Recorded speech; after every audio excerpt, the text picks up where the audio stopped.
सच तो यह है कि चीन की गद्दारी और मक्कारी का नमूना तो भारतवासियों ने सन 1962 के युद्ध के दौरान ही देख और परख लिया था।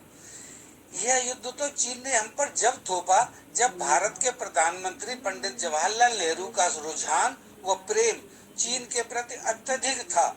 पंडित नेहरू के इस झुकाव को इस बात से समझा जा सकता है कि उन्होंने संयुक्त राष्ट्र संघ में चीन को स्थायी सदस्यता दिलाने हेतु भारत को मिलने वाली अपनी स्थायी सदस्यता प्रस्ताव के अवसर का परित्याग कर दुनिया के सामने अपनी त्याग भावना व आदर्शवादिता का उदाहरण प्रस्तुत करने का प्रयास किया था। हालांकि कुछ राजनयिकों, हितैषियों और विद्युजीवियों ने इस कदम को न उठाए जाने का अनुरोध किया और अधिकांश लोगों ने इसे मूर्खतापूर्ण कदम भी बताया। चीन के प्रति पंडित नेहरू के झुकाव को इस बात से और समझा जा सकता है कि माओ ने अपना कम्युनिज्म शासन चीन में पूरी तरह लागू करने के लिए भरपूर हिंसा का सहारा लिया और अपने ही देश के लगभग 5 करोड़ नागरिकों का संहार कराया और रिपब्लिक ऑफ चाइना के वास्तविक समर्थित नेता चांग काई शेक तक को चीन छोड़कर भागना पड़ा और ताइवान में उसे शरण लेनी पड़ी।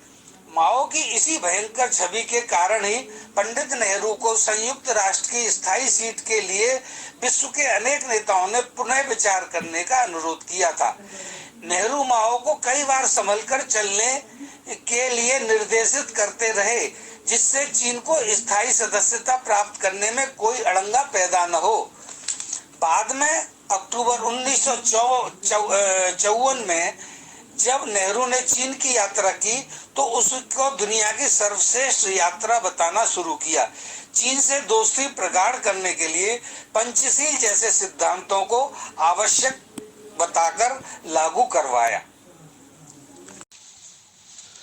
और बदले में हिंदी चीनी भाई भाई का नारा देने वाले चीन ने 1962 में बिना किसी कारण भारत पर युद्ध थोप दिया और युद्ध में भारत को हराकर तथा उसके 2 बड़े क्षेत्र अक्साई चीन व अरुणाचल प्रदेश के 2 बड़े भूभागों पर कब्जा करके अपने चरित्र में गद्दारी और कमीनेपन का पूरा प्रमाण दे दिया। असल में चीन की विस्तारवादी नीति का ही परिणाम यह युद्ध था। उसकी नीयत भारत के कुछ हिस्सों पर अवैध कब्जा करने की ही थी, क्योंकि इन हिस्सों पर कब्जा करके चीन ने स्वतः ही युद्ध को समाप्त कर दिया था। अब जरा आगे का प्रकरण देखते हैं कि चीन की बदनीयती और धोखेबाजी का दूसरा नमूना हमने मई 2017 में चीन ने भूटान स्थित जब डोकलाम पर अपने सैनिक भेजकर तथा उसे अपना क्षेत्र बताकर उसको अपने कब्जे में लेने की पुरजोर कोशिश की तथा वहां हजारों सैनिक के बीच डटकर संघर्ष हुआ। भारत के वर्तमान नेतृत्व ने अपनी दृढ़ता तथा दुश्मन की बदनीयती को समझकर उसका पूरी शक्ति से विरोध ही नहीं किया, बल्कि दुश्मन को अपने कदम वापस खींचने पर मजबूर भी कर दिया। हालांकि चीन की इच्छा पीछे हटने की कतई नहीं थी और यह प्रकरण लगभग 70 दिन तक चला। तदोपरांत चीनी राष्ट्रपति शी जिनपिंग ने अक्टूबर 2019 में भारत की यात्रा की और लगा कि रिश्तों में सुधार के संकेत मिलने की संभावना हो सकती है, परंतु उनकी यह यात्रा शायद इसलिए थी कि शी जिनपिंग भारत के आंतरिक हालात व शक्ति के बारे में कुछ जानने के इच्छुक रहे होंगे।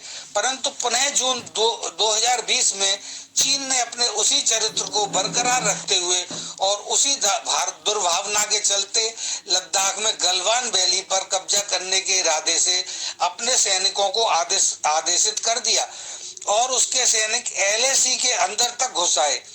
इस पर भारतीय सैनिकों द्वारा टोकने पर भी उनके कान पर कोई जूं तक नहीं रेंगी और नतीजा यह हुआ कि 15 जून की रात में चीनी सैनिकों के कैंप की तोड़फोड़ करने जब भारतीय सैनिक पहुंचे तो दोनों देश के सैनिकों के बीच भीषण संघर्ष शुरू हो गया, जिसमें भारतीय सैनिक वीर गति को प्राप्त हो गए तथा चीन के लगभग 50 सैनिक मारे गए और मजे की बात यह थी कि यह संघर्ष बिना गोली बंदूक चलाए खाली हाथों द्वारा ही किया गया था। हमारे वीर सैनिकों ने बहुत से चीनी सैनिकों की खाली हाथों से ही गर्दनें तोड़ डाली थी। आप वीडियो में देख सकते हैं। चीन को भारत के सैनिकों द्वारा ऐसे संघर्ष की कतई उम्मीद नहीं थी तथा वहीं से चीनी सरकार पहली बार कुछ सोचने को मजबूर हो गई और उसके बाद एक महत्वपूर्ण कदम भारत सरकार के प्रधानमंत्री श्री नरेंद्र मोदी ने यह उठाया कि वे एलएसी पर स्वयं अपने जवानों के बीच केवल उनकी हौसला अफजाई बढ़ाने हेतु ही नहीं गए, परंतु उन्होंने बिना नाम लिए कुछ देशों की विस्तारवादी सोच को दुनिया के सामने उजागर कर दिया। चीन यह संदेश अच्छी तरह समझ गया और अपने विदेश मंत्रालय द्वारा इस प्रहार से बचने के लिए एक वक्तव्य तुरंत दे डाला और तदोपरांत चीन के लोमड़ जैसी शक्ल वाले और धूर्त लगने वाले विदेश मंत्री वांग यी, जरा इसे देखिए, हमारे रक्षा विशेषज्ञ अजीत डोभाल से मिलकर अपनी सेना को पीछे लौटाने का संकेत दे गया। चीन के किसी व्यक्ति का विश्वास तो किया नहीं जा सकता, परंतु चीनी सैनिक पीछे हटे अवश्य। कि इस विस्तारवादी नीति को दुनिया के अन्य देशों ने भी महसूस किया और बस यही एक वक्तव्य ऐसा था जिससे चीन ने अपने कदम पीछे हटाने शुरू कर दिए। गलवान घाटी का चीन के एजेंडे में बड़ा सामरिक महत्व है। इस क्षेत्र पर कब्जा करना उसके बहुचर्चित सी पैक योजना के लिए अति आवश्यक है। चीन को यह पूर्वानुमान था कि एक दिन भारत पीओके और गिलगिट बेल्टिस्तान पर अपना कब्जा कर ही लेगा और चीन का वन बेल्ट वन रोड से संबंधित सी पैक का सपना खटाई में पड़ जाएगा। वस्तुस्थिति यह है कि घटना स्थल से कुछ पीछे चीन को मजबूरी में न चाहते हुए भी हटना पड़ा है और थोड़ा सा पीछे हटने के बाद आज भी चीन वहीं पर अड़ा हुआ बैठा है। भविष्य की कुछ योजनाएं बना रहा है। संभावना यह है कि वह अक्टूबर के आसपास कुछ बड़ा करने की सोच रहा है। ऐसा कदम उसने सन 62 के युद्ध के बाद भी उठाया था, ऐसा भारत सरकार मानती है। भविष्य के किसी बड़े संकट अथवा बड़े युद्ध की संभावना की आशंका को देखते हुए हमारे देश के प्रधानमंत्री ने बाहर से तुरंत फुरत कुछ आधुनिक अस्त्रों को मंगाने का निर्णय लेकर, जैसे रूस से S-400, MiG-29, Sukhoi Su-30, Israel से स्पाइस बम तथा कुछ अन्य अस्त्र, अमेरिका से F-22 विमान, F-35 विमान तथा फ्रांस से राफेल विमान के ऑर्डर दे डाले। अब यहाँ पर एक बड़ी दिलचस्प स्थिति पैदा ये हो जाती है, जब दो दुश्मन मैदान में है, एक दुश्मन जो बहुत ही मक्कार है वह युद्ध करने के नाटक के साथ दूसरे देश की जमीन पर पूरी तैयारी के साथ कब्जा इसलिए करने आया है क्योंकि यह क्षेत्र उस सामरिक दृष्टि से उसके भविष्य की योजनाओं के लिए अत्यंत आवश्यक है। अब होता यह है कि हमारे देश ने इस स्थिति से निपटने के लिए सार्वजनिक रूप से अन्य देशों से हथियार मंगाने की एक के बाद एक घोषणाएं कर दी। इसका एक गंभीर अर्थ यह भी लगाया जा सकता है कि दुश्मन से लड़ने के लिए हमारे पास भले ही कुछ साधन अवश्य हैं, परंतु पर्याप्त नहीं है। कुछ अन्य जरूरी हथियार भी हमें अवश्य चाहिए। यहाँ अब एक बात पर गंभीर विचार करना चाहिए कि यह दुश्मन देश जो बहुत दुर्भावनाओं से ग्रसित तथा एक नंबर का धूर्त और मक्कार देश है, तो हमारी इस स्थिति को भांपकर आपको नहीं लगता कि उसे बिना समय गंवाए इसलिए आक्रमण कर देना चाहिए कि हमारी स्थिति अंदर से कमजोर है और जो हथियार हम सार्वजनिक रूप से घोषणा करके मंगाने जा रहे हैं वह तुरंत तो किसी भी कीमत पर किसी अन्य देश से नहीं आ सकते और इस प्रक्रिया में काफी समय लगेगा। एक धूर्त देश यदि वास्तव में आक्रमण करने आया है तो क्या वह आपको इतना मौका देगा कि आपके हथियार जब आएंगे तभी वह युद्ध करेगा?